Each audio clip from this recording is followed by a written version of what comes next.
అన్ని ప్రయత్నాలు చేసావుగా, ఆఖరి ప్రయత్నంగా శివయ్యని అడుగు. మనసారా అడిగితే కాదనుడులే భోలా శంకరుడు. భీంతన తోంతన భీంతన తోంతన నటరాజుకి నట భంగిమవో, భీంతన తోంతన శంకరునికి సంకీర్తనవో.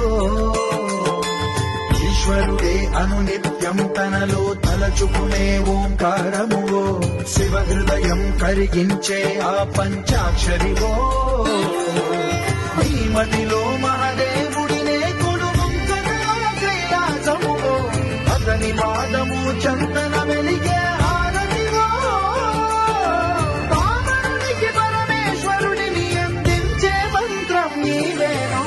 భీంతన తోంతన భీంతన తోంతన నటరాజుకి నట భంగిమవో, భీంతన తోంతన శంకరునికి సంకీర్తనవో.